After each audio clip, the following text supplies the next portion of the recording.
I think I ought to warn you at the very start that this isn't an ordinary view of the House of Commons. Parliament itself has been going for over 700 years, and I've been here for 45 of them. And over the last 12 months, I've been going around with my video camera, taking some very unusual views of the place. At the moment, I'm high up in the dome, above the central lobby, waiting with my camera for the Speaker to appear.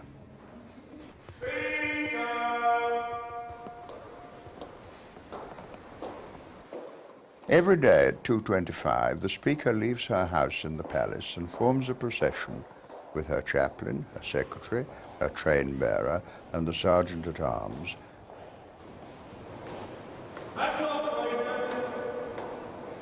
On this occasion, I was hoping not to catch the Speaker's eye. This is a daily ritual, and the central lobby is normally packed with people waiting to see it.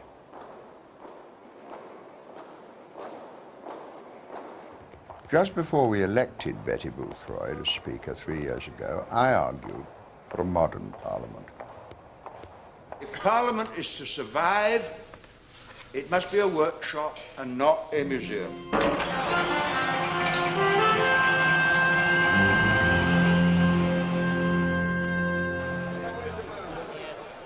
What advice would you give to a new member? Obey the chief whips. You've got to look after them. That's right. And my boys. I'm the man that winds up and looks after Big Ben. Nothing must go wrong in this building, ever. If you want to know what visitors think about the Houses of Parliament, you can't do better than ask a policeman. They have no idea, I don't think, because of the diplomatic goings-on between the parties. They don't realise, they think that the parties hate each other, but really they're best of friends and people talk to each other. They don't, when they come out and Tony Blair talking to another MP from the Conservative Party, they don't realise that really they're friends in the background. It's just their party differences that divide them. For most visitors, however, it is much more like a museum than a working legislature. These French students were a bit surprised to learn that the royal assent to Acts of Parliament is still, even today, given in Norman French, La Reine le Veult, reflecting the French conquest of England by William, Duke of Normandy.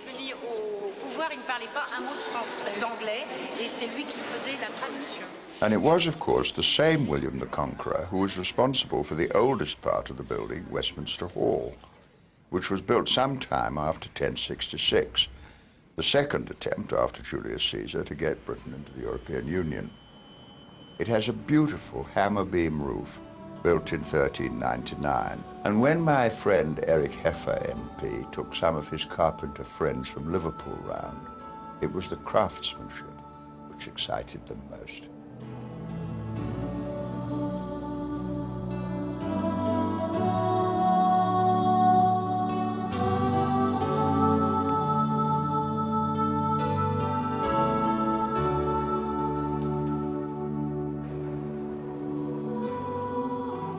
The original oak beams had to be replaced in 1910 because they had become infected with the Death Watch beetle, so called because all the beetles ticked in unison like a watch. First of all, when they took the old roof down, they discovered some tennis balls up in the roof, which were allegedly hit up there at the time of Elizabeth I. No doubt somebody said, oh damn, I'll bring them down tomorrow, and they remained from then right up to 1910. And secondly, when they came to order the new oak, they looked up where the original oak had come from, and some of it had come from the estate of a man called Lord Cawthorpe. And in 1910, there still was a Lord Cawthorpe, so they wrote him a letter saying, further to our order of oak for 1097, we'd like some more. In the old days, it was used as a sort of marketplace. There were stalls and coffee houses, but now they've cleared them all out, and I think it's an awful pity myself. If you come on some days, you'll find lawyers talking here, as they might have done in medieval times. Apart from that, when great figures, kings and queens die, their bodies lie in state here. And as a child, at the death of George V, I came and I trailed past here. Then George VI lay in state here, and I remember seeing 3 queens, Queen Mary, the present Queen Mother, and the present Queen standing just by the coffin of George VI.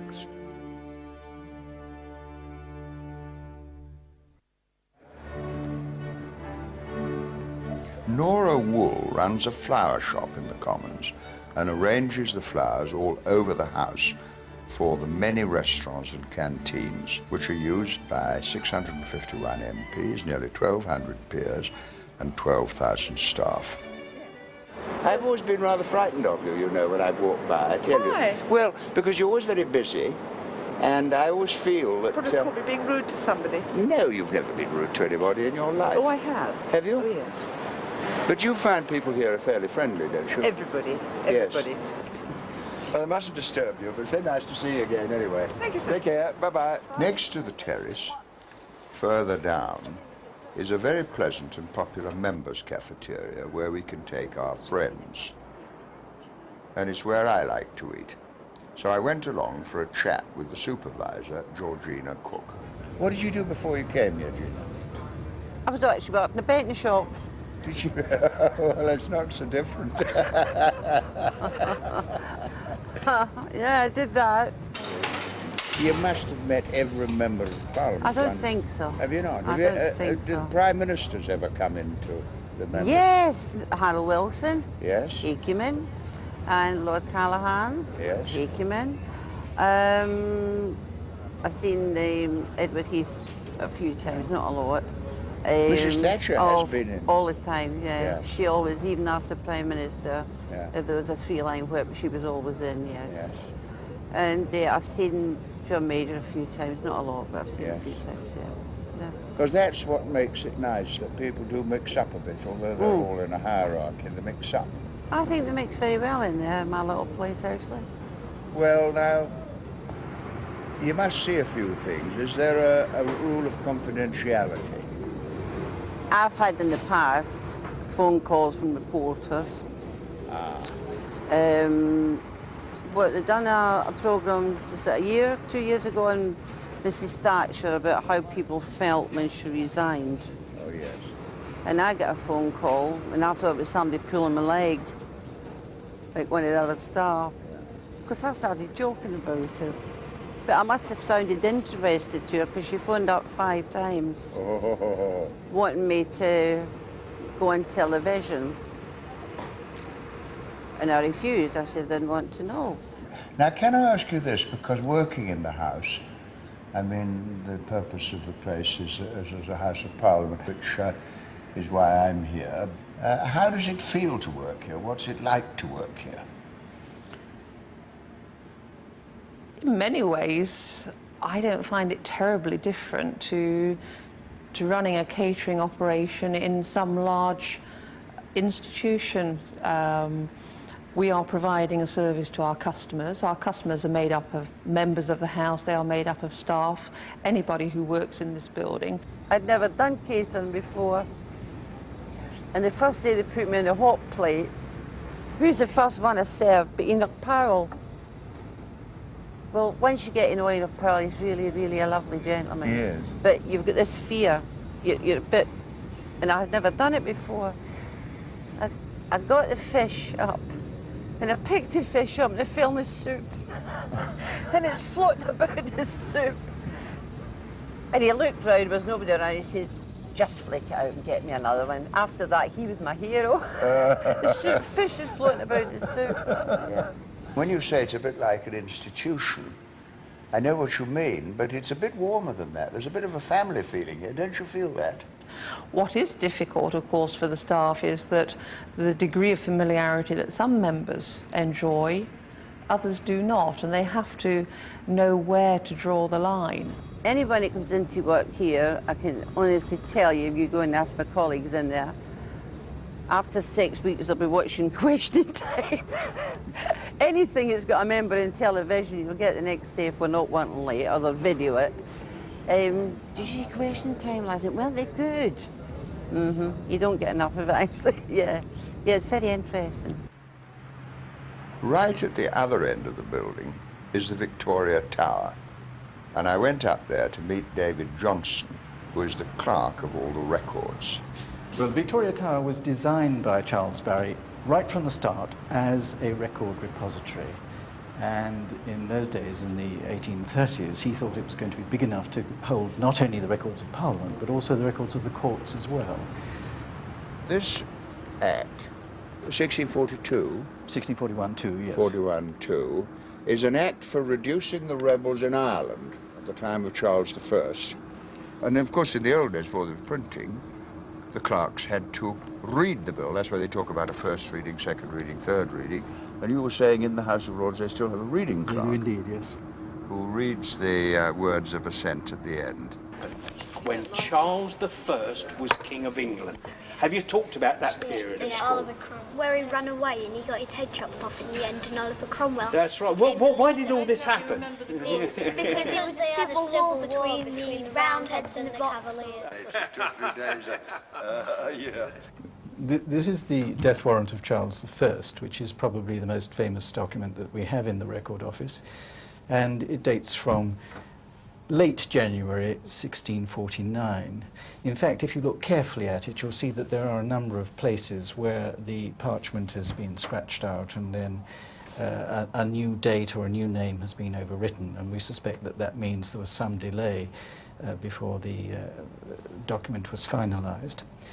Below are the signatures and the seals of all the regicides. The most famous, of course, being Oliver Cromwell's just here. There you can see his signature. It's an amazing thing when you think of the fierce passions aroused by the English Revolution of 1649 that Parliament should ever have agreed to put up a statue to Oliver Cromwell. There he is, standing with his sword in one hand and his Bible in the other, the Lord Protector from 1649 to 1658. England was a republic for 10 years, long before America, France or Russia, though they don't make much of it now in our school history books. And the founders of that republic were very severely treated, and you have to look very hard to find monuments to them. This plaque on St. Margaret's, Westminster, lists those people who had supported the English Commonwealth or Republic under Cromwell, had died, been buried in Westminster Abbey as honoured citizens, and when the monarchy was restored in 1660, they were removed by the King from Westminster Abbey, and their bodies were just put in the graveyard here. And among the people listed is Elizabeth, the mother of Oliver Cromwell.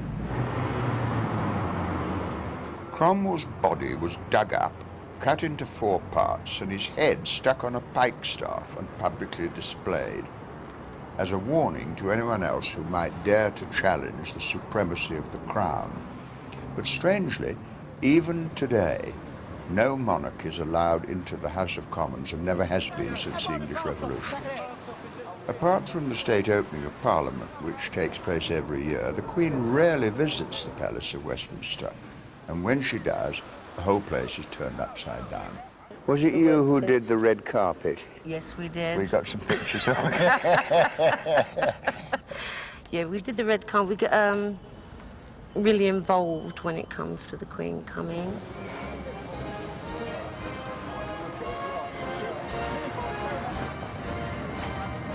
On royal occasions such as this one was to commemorate VE Day in May this year, the Houses of Parliament revert to being a real palace under the authority of the Lord Great Chamberlain. The yeomen of the guard and the gentlemen at arms miraculously appear as if to take over the place themselves.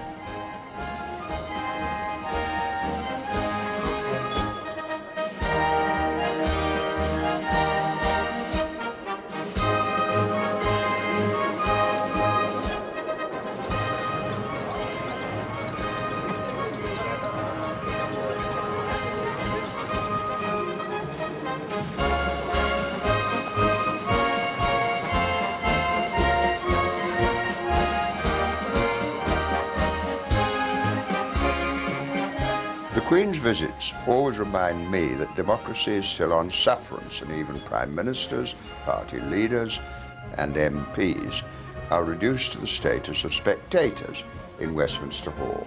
We were fortunate enough to stay just up here on the steps. They let us watch it from the steps, which was really nice. Nice idea. Oh, I'm sure, because otherwise you'd have been shut out once the beginning. So you were up at the top there on the way to the Grand On the way to Committee the room. turret, yeah. Well, I never did.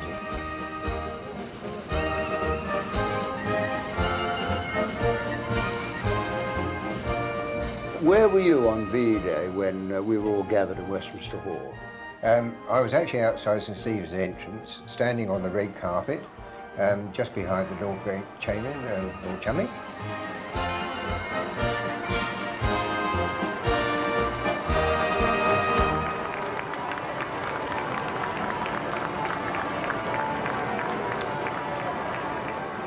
As the Queen arrived, and she met Lord Chummy, as he turned round, then I processed into the Westminster Hall and up the steps, and just before the fanfare.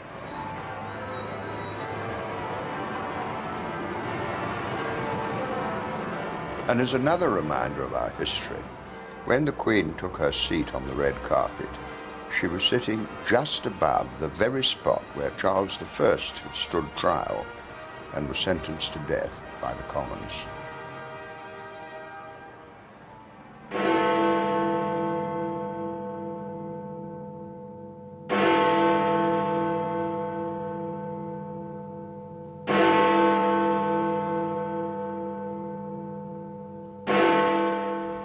While these great functions are always organised with military precision, occasionally there are some unseen dramas going on up the clock tower. What happened was we had a bulk light on here, and the bulb went, and they asked this man to change the bulb. As I went to change it, the ladder slipped, and I hit the mechanism arm, and 8:45 at night struck 9 o'clock. 9 o'clock it struck 10 o'clock. 10 o'clock it struck 11 o'clock. Then I had to get the people that maintain the clock in to do it. We'd just done it with about 10 minutes to spare as the Queen was coming past the gates.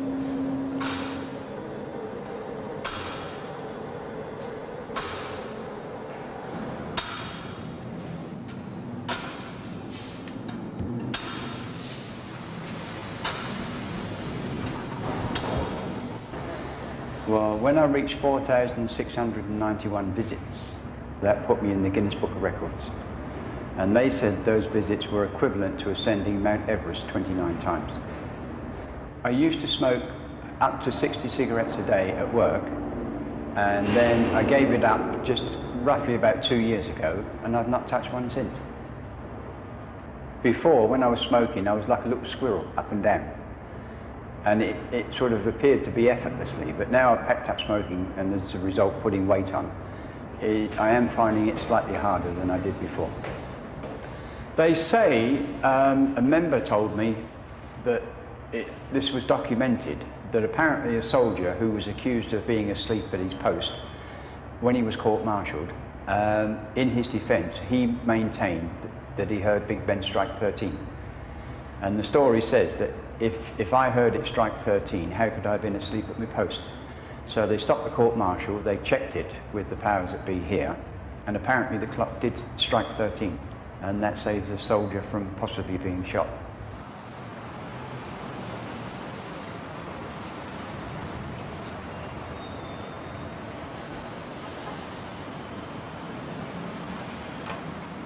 I'm sitting in the prison cell, a third of the way up Big Ben, where Charles Bradlaugh, Member of Parliament for Northampton, was imprisoned because, although elected 4 times for Northampton, as an atheist he refused to take the oath which is required of every member. I swear by Almighty God that I will bear faithful and true allegiance to Her Majesty Queen Victoria, her heirs and successors according to law. And Bradlaugh having arrived and refusing to take the oath, he was placed into the custody of the Sergeant-at-Arms. And I have here a manuscript, photocopy of the police report. I assisted the Sergeant-at-Arms in taking Mr. Bradlaugh to the prison rooms, where he remained in charge of a messenger and Police Constable 162 Mackay all day. I have a tremendous affection for Charles Bradlaugh because I was thrown out of the House of Commons. It's a long story, but I was elected in 1950, and 10 years later, my dad, who was a Labour peer, he'd been an MP, died, and they said I had inherited his peerage, which I didn't want. I tried to get rid of it. The House threw me out, called for a by-election. I stood as a disqualified candidate in that by-election, and I was re-elected with a much bigger majority from my old constituency.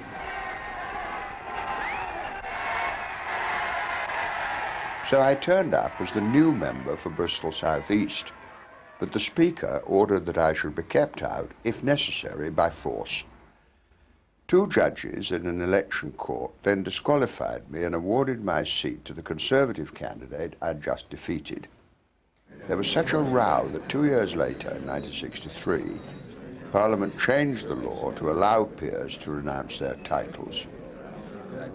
A further by-election was held, and this time, as a commoner, I was eligible. Anthony Neil Wedgwood Benn, 20,300. You have defeated the Tory cabinet. You have defeated the House of Lords. You have defeated the courts. You have changed the constitution of this country by your own power. And I learned a lot from that battle. And I learned a lot from Charles Bradlaugh too.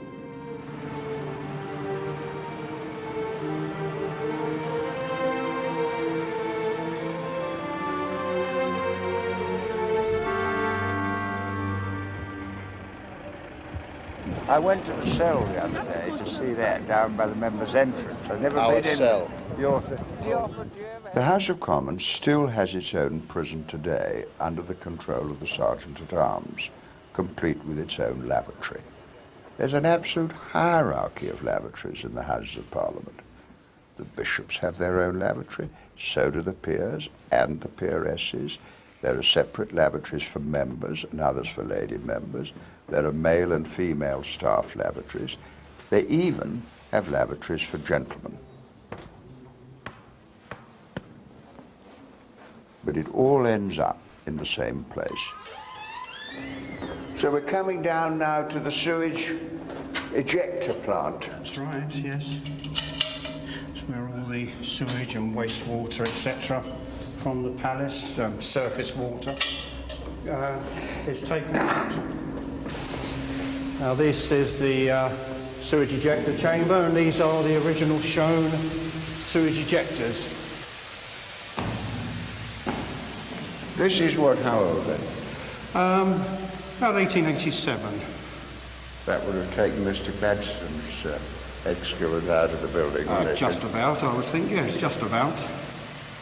Where does the sewage get pumped then? Well, it goes out through the pipe and into one of the main drains.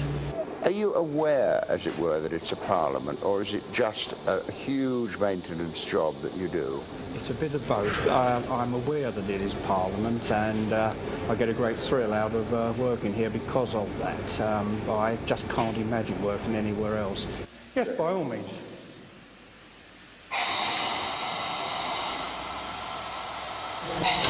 And that's the action of it, and that's all it is. It's ever so simple. It's a beautiful bit of equipment, isn't it? Yes, yes, it is. Now, we're sitting at what's called the bandstand, yes, which is exactly where in the building? It's the support for our central lobby. The central lobby is the one place where the public have the right to come and meet their members of Parliament, and it's usually crowded with people. Tell me when you first came to Mr. Andrews, who's a very well-known figure in the House, has come every day for many years, and he sits there writing petitions to the Queen. There may be constituents with problems, visitors hoping for gallery tickets to a debate, and people lobbying to secure some change in the law. And on this occasion, there was a special group of midwives who transformed the central lobby into a nursery. Ah, so it's a feminist argument as well, is it? To get to the central lobby, all visitors pass through St. Stephen's Hall, But few stop to ask what the statues and paintings lining the walls tell us about our history. For example, Edmund Burke, who was my predecessor as MP for Bristol in the 1790s, once contemptuously described the public as the swinish multitude, and he only visited Bristol 4 times in the 6 years that he represented it.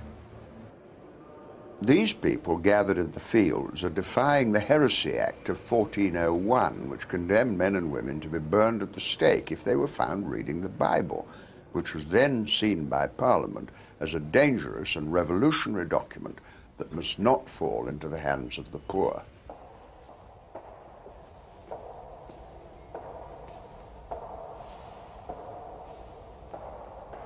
On April the 27th, 1909, Marjorie Hume, who was a suffragette, came here in order to make her protest. She chained herself round the spur of the statue of Lord Falkland and his sword, and in order to release her, they had to break the spur and break the sword, so they put up a little plaque. But I tell you what I feel when I look at this is, this place is full of statues and paintings of so-called famous parliamentarians, not one of whom believed that women should have the vote, or for that matter, that working men should have the vote. So it is significant that there's only a tiny reminder of the struggle for democracy. The rest is all about the feudal parliament, and not an awful lot, you know, has changed. But sometimes even the House seems to forget. May I then say this to the honourable lady about breaking the rules? She wouldn't have had the vote if the Pankhursts hadn't trained themselves to the railing, and the House very often has to face the fact that unfair rules are contested, and my experience of the political process is the last people to get the message is the House of Commons itself. To commemorate the people who fought for democracy over the centuries, and to celebrate the skill and devotion of those who built the palace and now work here, I had 2 brass plaques made and secretly screwed them up in a small cupboard. They were immediately removed by the authorities. Happily, an earlier one, which I had put up in the same broom cupboard in memory of Emily Wilding Davison, a suffragette, has survived. She hid there in 1911 to make the claim of women to be in Parliament, and later died when she threw herself under the King's horse at the Derby in 1913. Every day that plaque is lovingly polished. The Civil Rights Disabled Persons Bill will only become law with pressure that exists from outside Parliament, reflecting upon us inside Parliament. Every day people come to Parliament to demand reform. We want to raise awareness of the situation of animals being exported, and we want it to stop now. Immediately. Yes.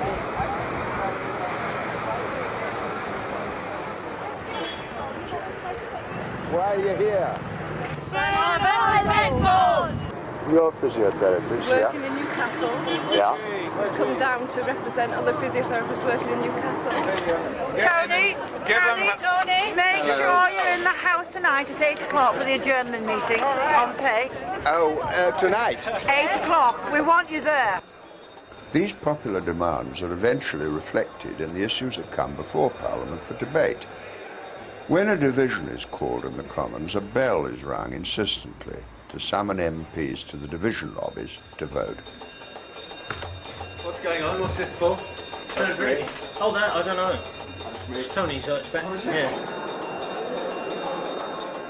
We are called doorkeepers because primarily our job is to attend or lock the doors during divisions in the chamber of the House of Commons.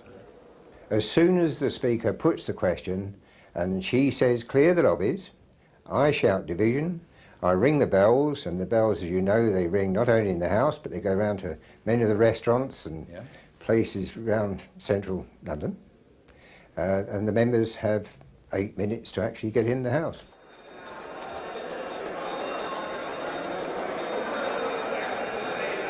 You can get in and out of the chamber from 2 doors here and two each end. Then when you get here, when there's a vote, these pull out, and this, so you can't get through the middle, if you know what I mean. And there's a clerk sitting there, and K to Z's go that way, and A to J's here.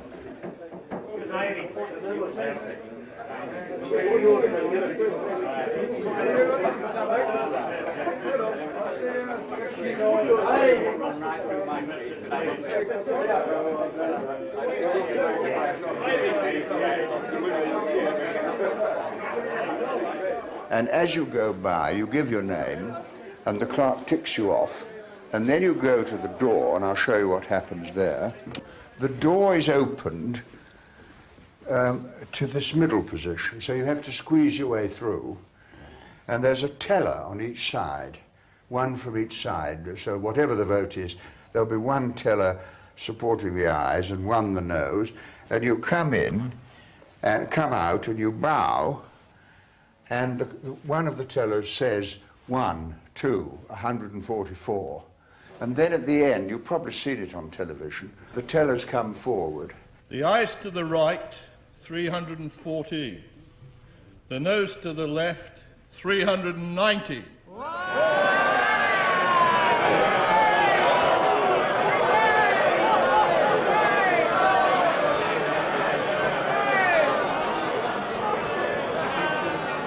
The eyes to the right, 314. The nose to the left, 319. The nose have it. Order unlocked.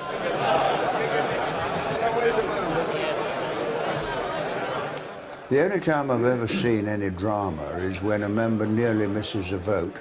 And I've seen a doorkeeper close the door after 8 minutes and somebody charge up, quite heavy members, and if the door is locked, there's no, you've no right to budge. But I don't know if anyone's ever been hurt, but one or two people have really thrown themselves at it. I think there's only ever been one case to my knowledge that one of the doorkeepers, just prior to actually turning the key, got knocked through the door. And the division in that case was aborted.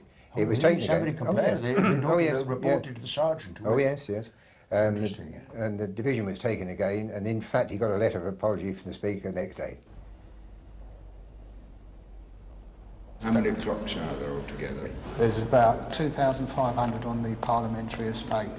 So they all have to be really looked after, whether they're wound or electrical or of the master systems.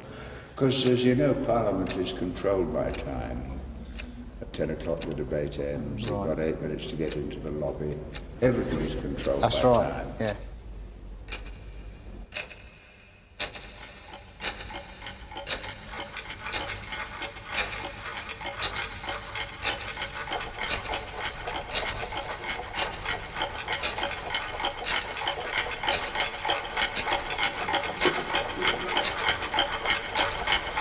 Do you have to leave the chamber in a secret session yourself? Yes. During a secret session, all the doorkeepers, not the sergeant arms, but the doorkeepers come outside, all the speakers are switched off, the galleries are cleared and locked, all the ventilation systems are checked in the chamber, and all the doors, the whole citadel is locked. After the new house was opened in 1950, because it had been bombed in 1941, they installed a submarine periscope in the ceiling. This allows the engineers to maintain an even temperature and control the blinds on the windows in the chamber, but it has to be locked off in a secret session.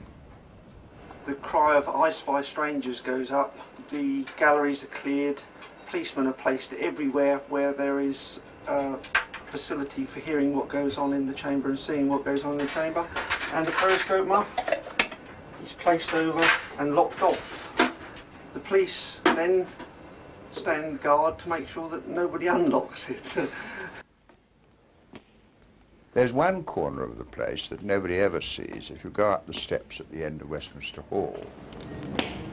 And well, this is the Grand Committee room, but if instead of going in there, you go out through this little door, you come up to a turret, which visitors certainly never see.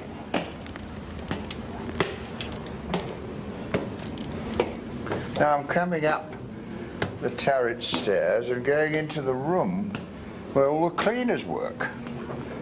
And this is where the real work is done. And people you never see, because by the time people have arrived, the place is spotlessly clean. Yeah, they start 5:30, 6 o'clock in the morning. You've got all night cleaners. What time do you get up in the morning? I get up about 4 o'clock in the morning. Yeah. We have a quick shower, cup of tea. Yeah. And on the road by 4:45. And what time do you finish? 1 o'clock, 1:30. Gosh, it's a long day. It's a long day. Do you get an early night, or do you find when you get home? No, you've got to do your own housework. That's right. That's right. Yeah. Well, what did you feel when you first came here? The first day you worked here? It was just amazement. Lost. Yeah. Didn't realise that you had sort of traffic lights in here and little roads, and it's just like a village. It is a village. Yeah. It is a village. Yeah, I mean, I think we were lost for a good 4 weeks. Yeah. Now, how many members have you got to know, as it were, as distinct from just seeing them about? What about your own MP? Who's your own MP? Where you live? Oh. No, I'm lost. Don't laugh. No, it's a very good answer, that, actually. It's a very, very good answer.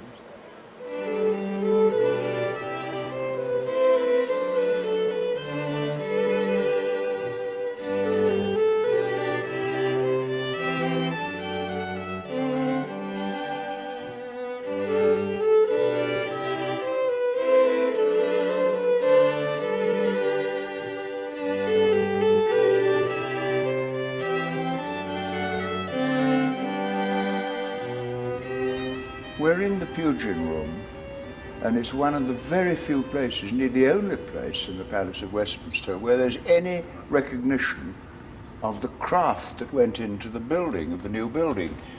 And you can see here in that glass case the mallet and chisels used on the building of the House of Parliament by Henry Broadhurst, a stonemason.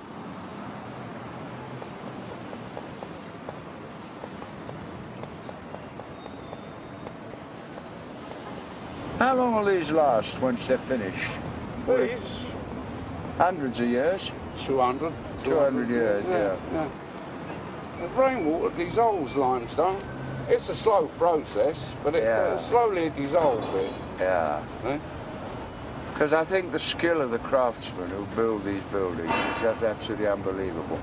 And nobody ever really recognises it, do they? They just go around, look at it and walk around and you never look up.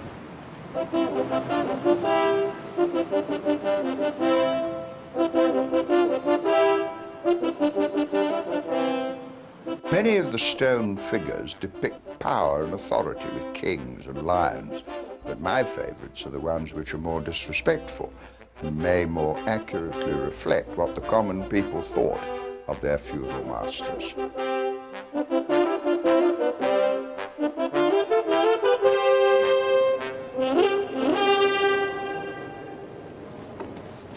Near the House of Lords Record Office is the bindery, where British library staff restore and sew old books with great care and skill. Yes.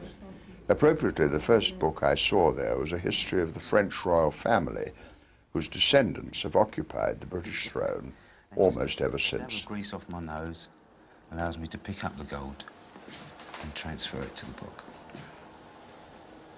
Chris Charles was brushing gold leaf onto the spine of a book, which he'd coated with the traditional ingredients of egg white, vinegar, milk, and water.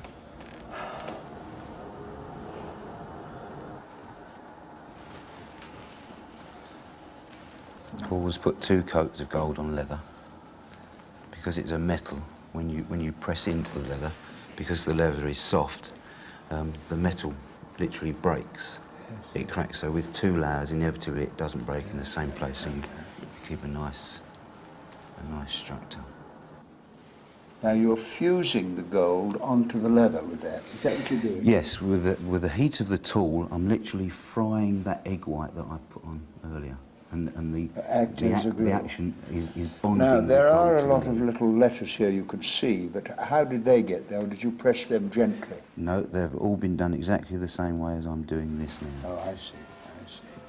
Let's see. And we have a gold rubber, which is just made of pure rubber and paraffin.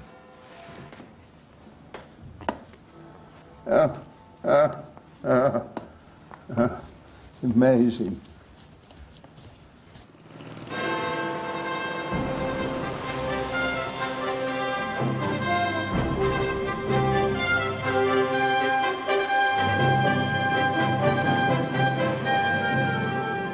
December the 11th, 1189, Richard I, Richard Coeur de Lion, as he was called, set sail for Palestine in order to rescue Jerusalem from the Saracens. It was, of course, the first Gulf War. It's the only way in which you could look at it, because it was a war between Christianity and Islam.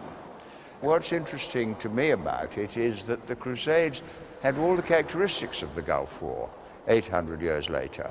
I remember in Algeria a few years back, I met a former foreign minister of Egypt, and he said, we've had a seminar on the Crusades in Cairo. So I said, what did you discover? Well, he said, we discovered many things, one of which was that during the Crusades, the European arms manufacturers supplied weapons both to Richard I and to Saladin, who was the Kurdish leader of the Saracens.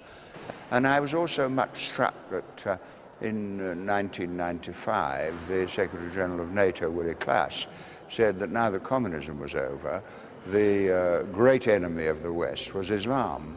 So unless we're very careful, the religious war between Christianity and Islam will curse the next generation as the Cold War did the last. So this picture, to me, is an extremely interesting one, and one that I think has a lot to tell us about the world in which we live today.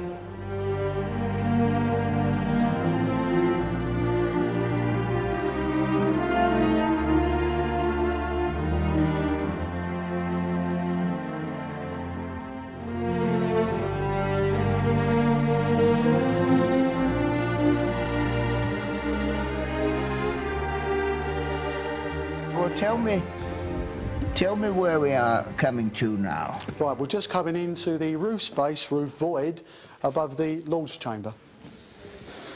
You've just come through from the Peers meeting area, Peers lobby, come through the doors, and now we're going in above the chamber.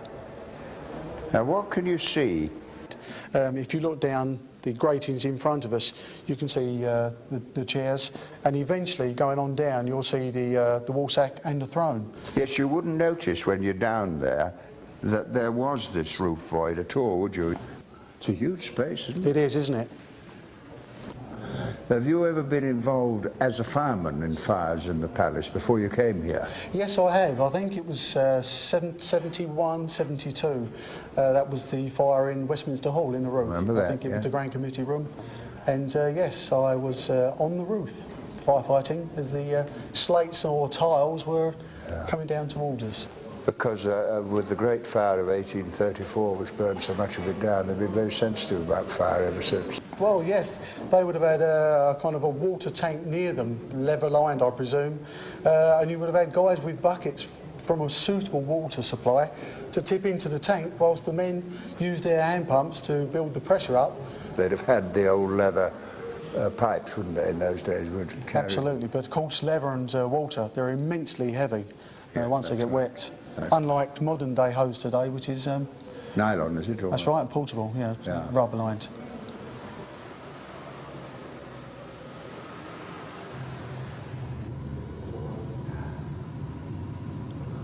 This is a Viscount's coronet. Got 16 balls round it, and it's only worn at the coronation. But if you've got blue blood, you get one of these. And the blood and this symbolise that you're allowed to be in Parliament forever and ever and ever, whoever wins the next election. To get into the House of Commons, of course, you have to be elected. People have to vote for you, and when you arrive with the proof that you've been elected, you have to take an oath of allegiance to the Crown before you can take your seat, and if you don't, they fine you £500 a day. To get into the House of Lords, you're either made a peer, and the last 10 Prime Ministers have put 800 people into the House of Lords, or you inherit a peerage. To get a peerage, you have to have letters patent, and the letters patent are all beautifully illuminated, and they have the royal seal. And when you're a peer, your blood turns blue. And before I renounced, I went to hospital and I said I'd like to have a little blue blood before I get rid of it. So here is a genuine bottle of blue blood. And that is the entitlement of somebody to sit in the House of Lords. It is the only parliament in the world that works this way. We claim that everyone would like to copy British democracy, but it is a very limited democracy because only 1/3 of it is controlled by the people through the ballot box. The rest is the Crown, which is hereditary, and the House of Lords, which is by patronage and sometimes by heredity as well.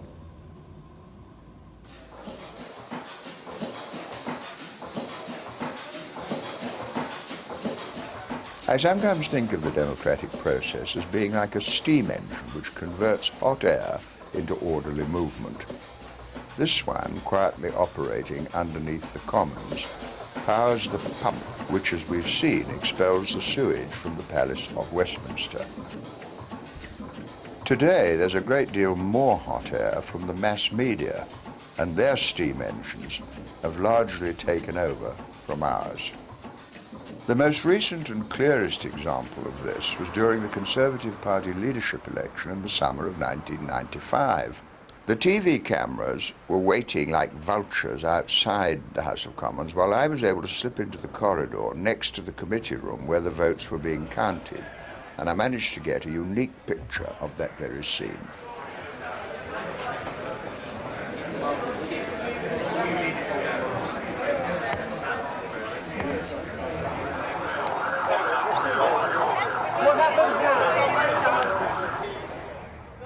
On these great media occasions, College Green, a triangle of grass literally across the road from the Commons, replaces the chamber, and it is here that the members of Parliament are summoned by the princes and princesses of TV and radio to be interrogated.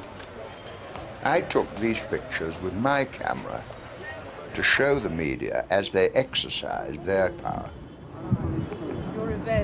If you tell me it's happening, we'll throw back. Not at all. That means fewer issues of that kind. The whole string of successes he's had. But the most important thing, and this I fear is going to have to be my last word on it, because I got you. He's done it.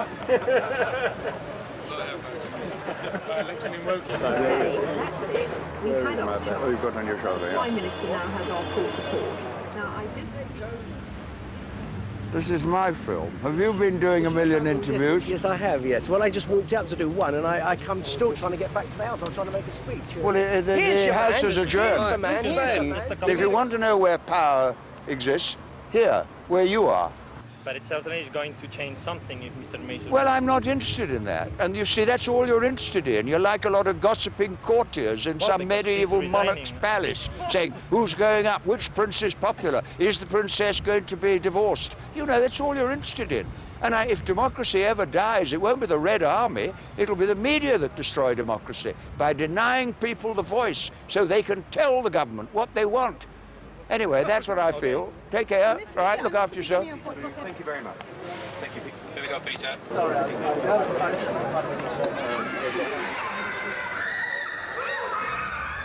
I love taking children around the House of Commons. They always enjoy it.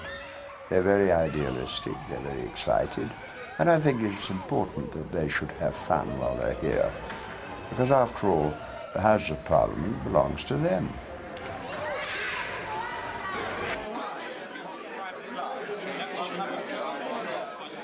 Last April, I was 70, and my family and friends gave me a lovely party with the most beautiful cake, and there were also some surprises as well. In my case, I would be taking it with the sole purpose of causing offence. I'll still need it, I think. Push that like that. Is it a jack in the box?